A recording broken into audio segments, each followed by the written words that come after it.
I've made a lot of videos about Boldin, the software I use to create my comprehensive retirement plan.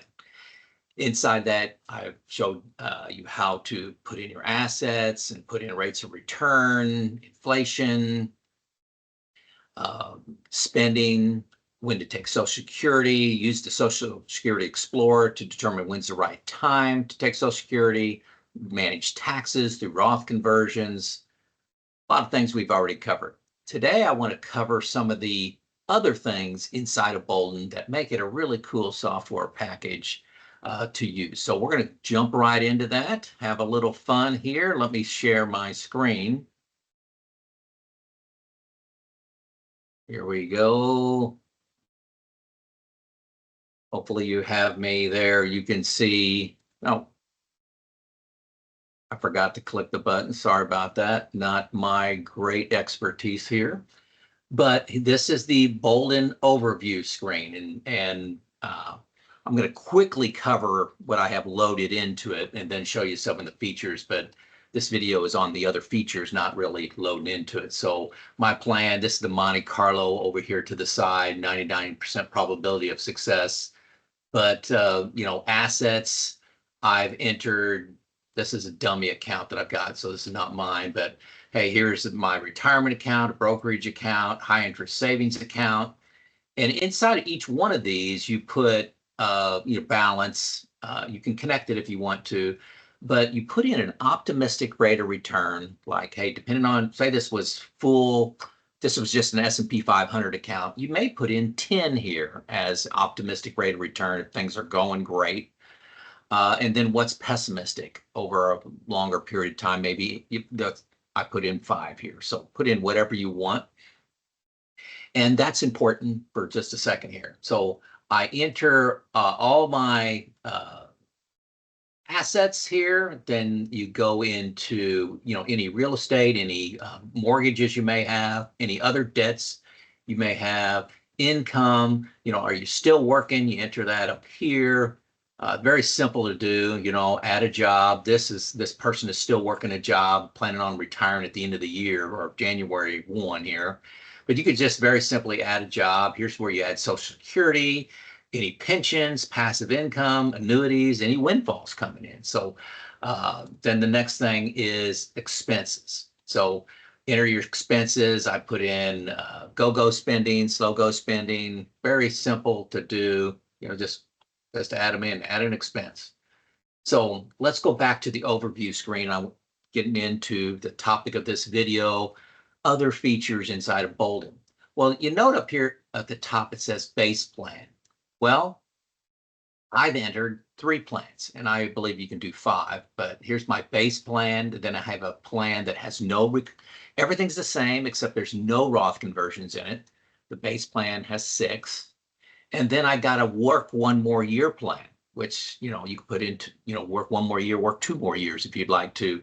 And then we can go into Scenario Manager and compare those scenarios. Let's compare different scenarios. The base plan, the one with no Roth conversions, and work 1 more year.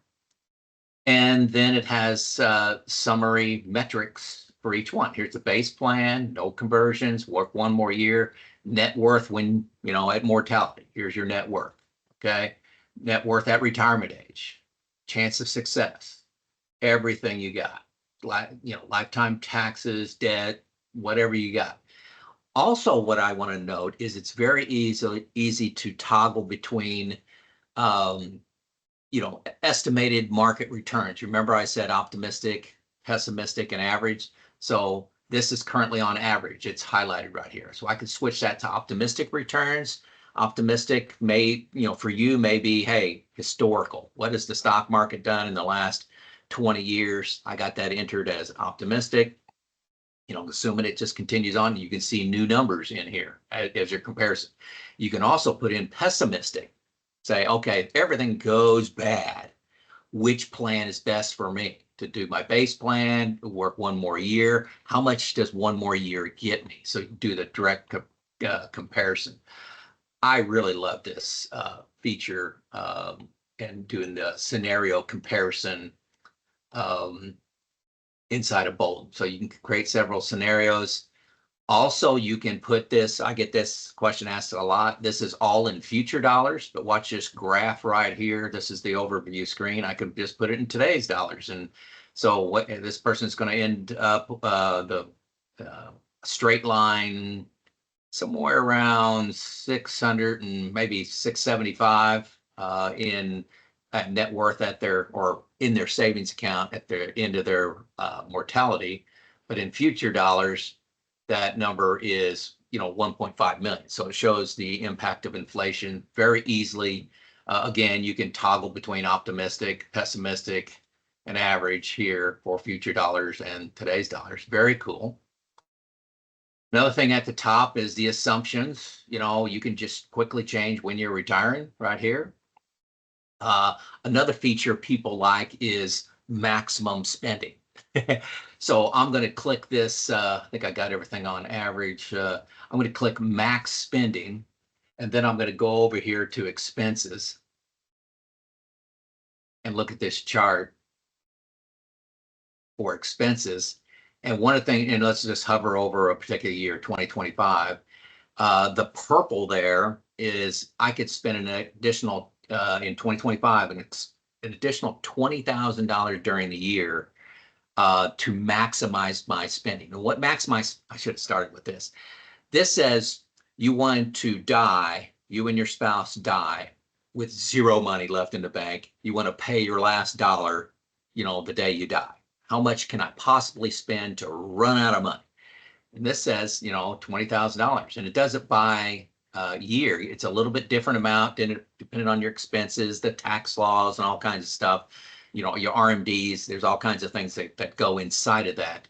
But just a nice, cool way to say, hey, I got my budget, but what if I spent, $1,000 more, $2,000 more a year?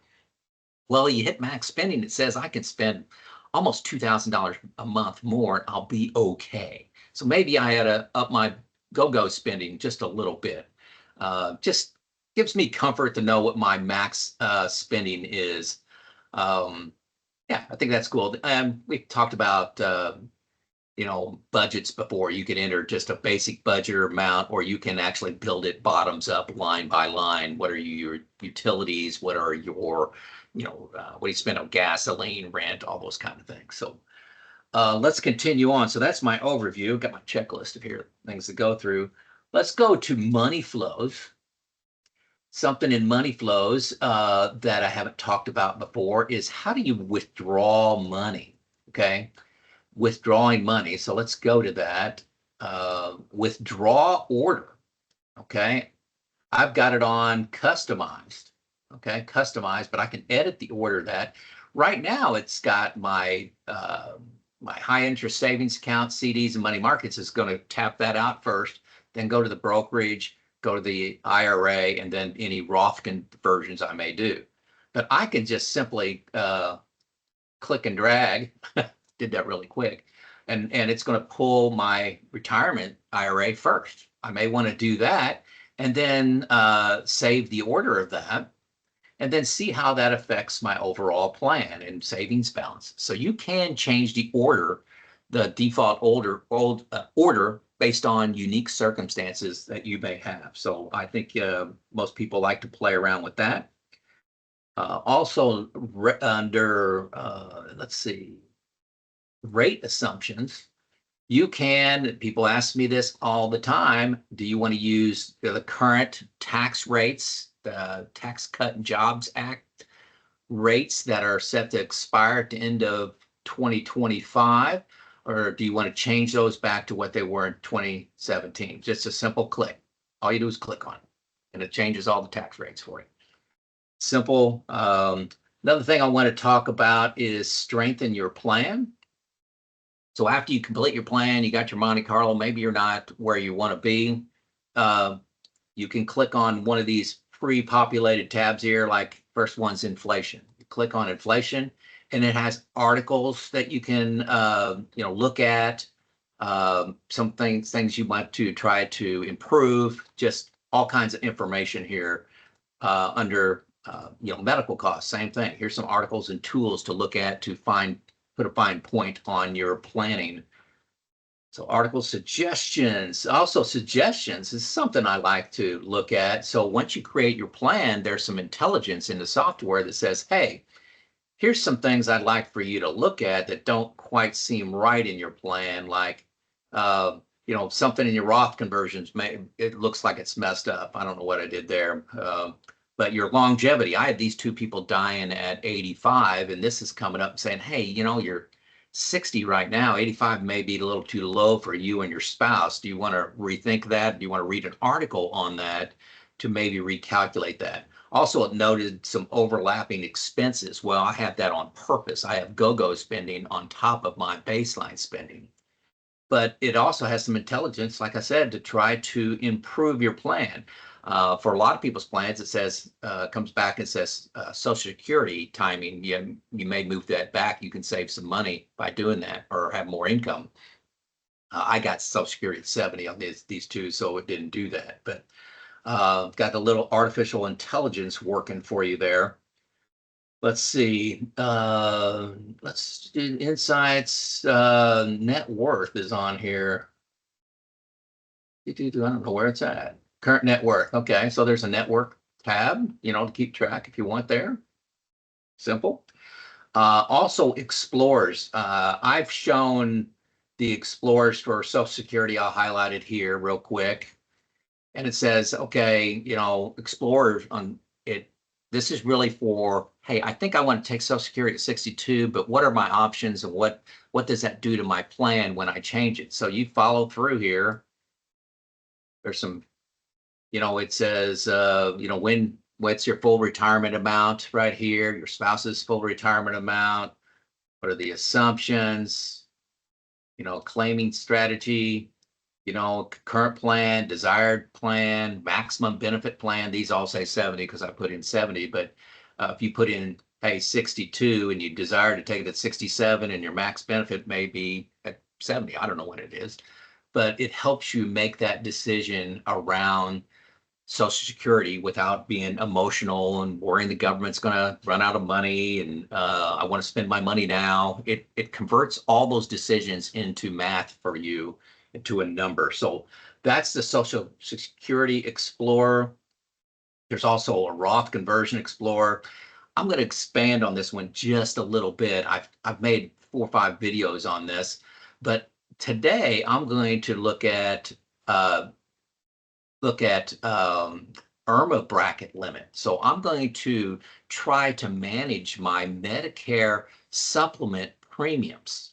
Okay, your Medicare supplement premiums are based on your income.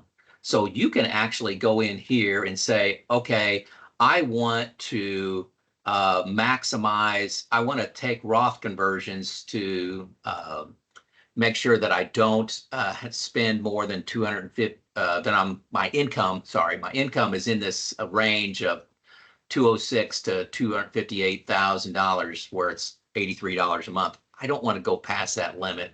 So I'm going to do Roth conversions.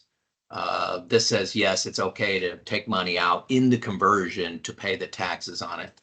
And then it optimizes your plan based on that. So this basically says do one Roth conversion here in 2032. That may be, how old are they? That's when the first person turns 70. Let's go down here. I've talked about all these tax things before, but here's an IRMA section and shows the, what does this actually show? Yeah, it shows the IRMA amount. I thought that was wearing tens of thousands of dollars. So this says, your IRMA in 2029, and when I'm 65 and my spouse is 67 in this example, this shows my wife 2 years older. That's not true. It shows you're going to pay an extra $5,000 that year, and an extra almost $1,000 here, $1,000 here, but in the rest of the years you pay nothing. So it helps you manage your IRMA premiums if that's important to you. I pay attention to IRMA, but I'm really watching my tax rate. That is the biggest opportunity for me, is managing your taxes.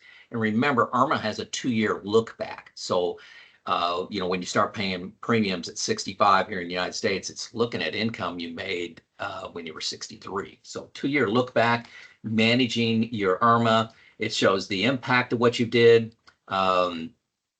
You know, without optimization, I'm going to be paying $7,352 in IRMA premiums. By doing this one conversion, I'm paying zero.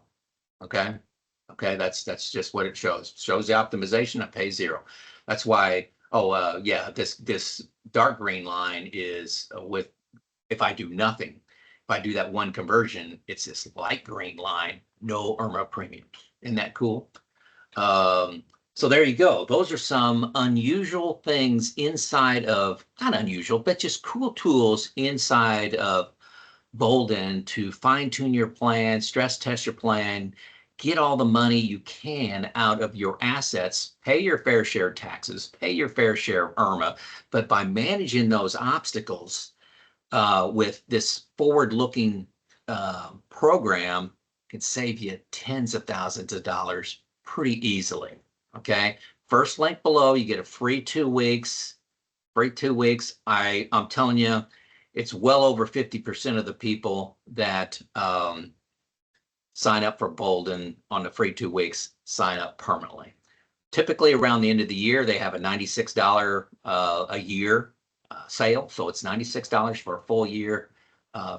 If you can't save $96 by using Boldin, you're not paying attention, because it should be extremely easy to save that in just, I'd say, about an hour. Okay. So for me, this has been a priceless addition to my planning.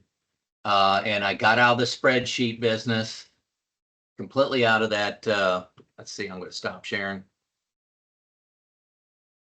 You know, using spreadsheets, can you do all these features? Can you update? There's a team of people, Boldin, that are trying to do all these updates. If there's any change to Social Security, like say they come out and don't tax that, what's that do to your plan that you created in Excel versus a Boldin's plan where they changed it? So hard to tell. This is hard to tell. Chance of success. This has maximum spending. So, you know, I had that maximum spending selected.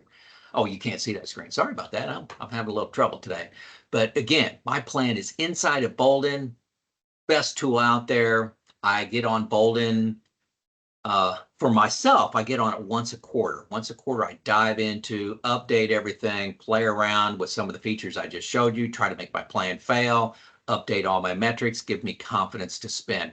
I'm telling you, if you're not retired, confidence to spend is going to be a serious issue for you. And having a second source of information saying you're going to be okay is priceless. And what I mean by second source, maybe your Excel document's pretty good and pretty basic. You created it. That's one source. Boldin can be that second source that's independently looking at the same inputs and coming up with an output that says, Joe, you're going to be okay. All right. Hopefully you enjoyed this. This is Joe out.